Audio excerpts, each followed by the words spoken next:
पर अब 6 दिन का चूंकि रिमांड हो गया है, जज साहब ने कर दिया है, इसलिए अब वो 28 तारीख को यहाँ पेश होंगे। ठीक है,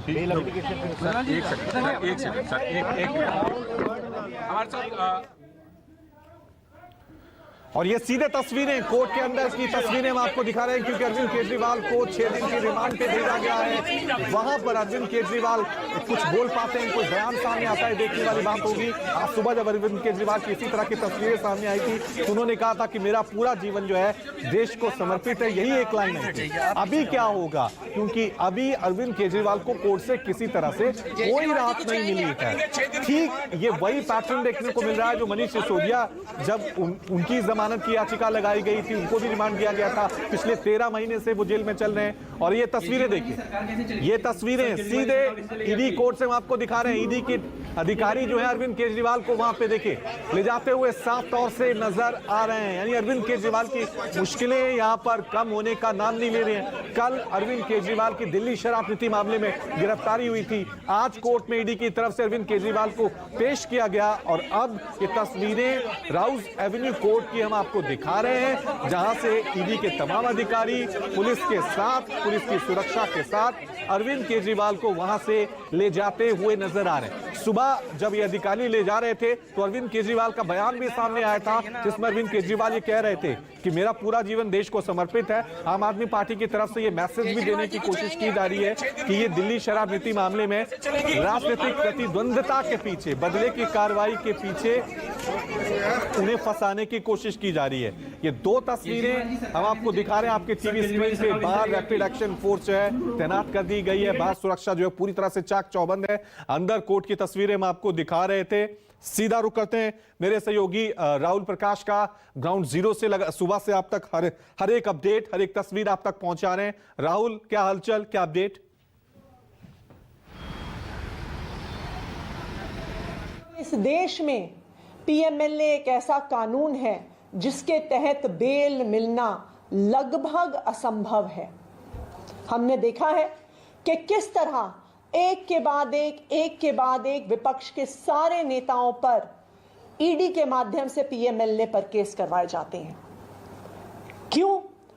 क्योंकि आज भारतीय जनता पार्टी ईडी के माध्यम से चुनाव को जीतना चाहती है। आज भारतीय जनता पार्टी ईडी के पीछे छिपकर चुनाव लड़ने की कोशिश कर रही है। इसका एक उदाहरण हमने मात्र 1 घंटे पहले देखा कि भारतीय जनता पार्टी का मीडिया सेल ईडी द्वारा जमा की गई रिमांड एप्लीकेशन को सारे मीडिया चैनल्स को भेजता है, जैसे कि ED enforcement directorate Bharatiya Janata party का कोई संगठन का हिस्सा है जो भारतीय जनता पार्टी उनकी प्रेस रिलीज इशू कर रहा है। आज ये बिल्कुल साफ है कि ईडी पिछले 2 साल की इन्वेस्टिगेशन के बाद 1 रुपए का भी प्रोसीड्स ऑफ क्राइम नहीं ढूंढ पाई है। 2 साल की इन्वेस्टिगेशन, 500 से ज्यादा अफसर, हजारों रेड्स, लेकिन आम आदमी पार्टी के किसी भी नेता के पास, किसी भी मंत्री के पास 1 रुपए भी प्रोसीड्स ऑफ क्राइम नहीं मिले हैं। फिर भी आम आदमी पार्टी के नंबर 1 नेता, नंबर 2 नेता, नंबर 3 नेता, नंबर 4 नेता, सबको गिरफ्तार करके जेल में डाल दिया है। जो ईडी का सारा केस है वो कैसे बना है? ईडी ने जो अपनी एप्लीकेशन जमा करी है वो सिर्फ और सिर्फ ऐसे गवाहों के बयान के आधार पर है जो डराकर, धमकाकर उनसे लिए गए हैं। इसका प्रमुख उदाहरण राघव मगुंटा 16 सितंबर को बयान देते हैं कि वो दिनेश अरोड़ा को नहीं जानते, अरुण पिल्लई को नहीं जानते, विजय नायर को नहीं जानते, आम आदमी पार्टी के किसी नेता को नहीं जानते। उसके बाद 10 फरवरी को राघव मगुंटा को अरेस्ट कर लिया जाता है। अरेस्ट करने के बाद उन पर दबाव बनाया जाता है और उसके कुछ ही दिनों बाद वो अपना बयान पलट लेते हैं और कहते हैं कि हमने 25 करोड़ रुपए दिए। गया कि अरविंद केजरीवाल द्वारा चिन्हित विजय नायर के सौजन्य से कुछ विशिष्ट शराब कंपनियों ने बैठकर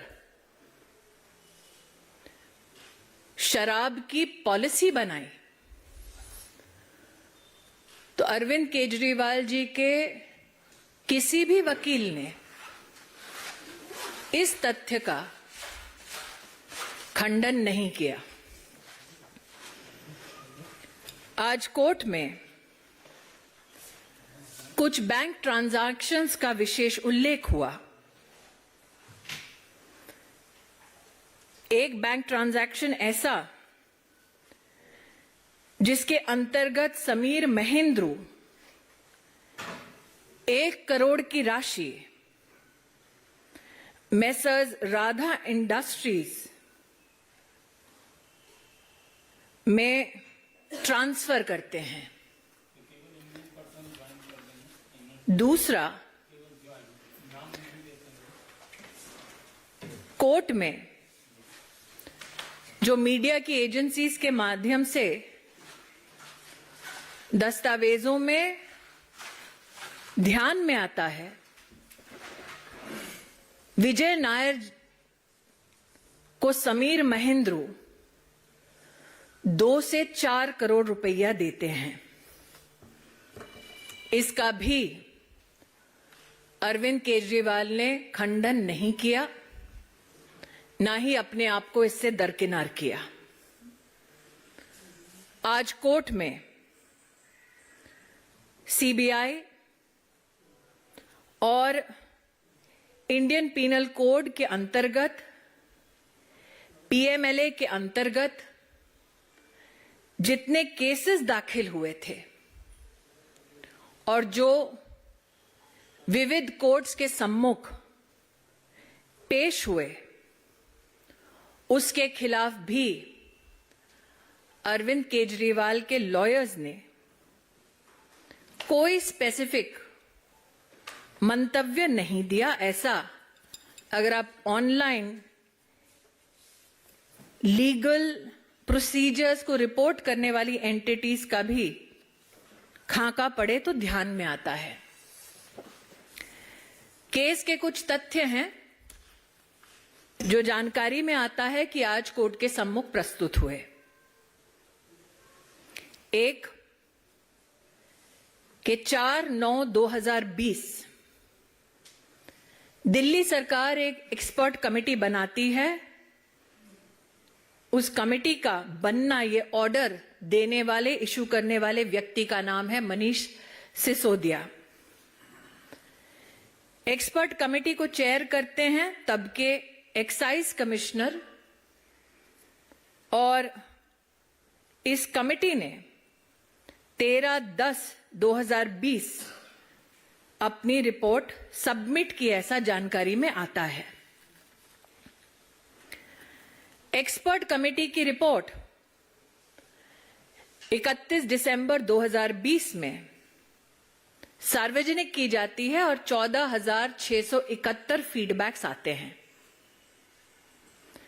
ये सब अरविंद केजरीवाल जी की काउंसिल ऑफ मिनिस्टर्स में कैबिनेट मीटिंग में 5/2/2021 में प्रस्तुत होते हैं ताकि इसे एग्जामिन किया जाए। जो ग्रुप ऑफ मिनिस्टर्स बनता है उसमें 3 मुख्य लोग हैं, मनीष सिसोदिया, सत्येंद्र जैन, कैलाश गहलोत। मैं आपका ध्यान आकृष्ट करना चाहूंगी कि जो कोर्ट के सम्मुख दस्तावेज प्रस्तुत हुए हैं उसमें यह साफ इंगित है कि इन दस्तावेजों में बिना किसी कारण क्लैरिफिकेशन और मॉडिफिकेशन किया जाता है। बदला हुआ यह दस्तावेज दोबारा जनता के सम्मुख कभी प्रस्तुत नहीं होता। कुछ तथ्य ऐसे जिनसे अरविंद केजरीवाल जी ने आज कोर्ट में अपने लॉयर्स के माध्यम से एक बार भी अपने आप को दरकिनार नहीं किया।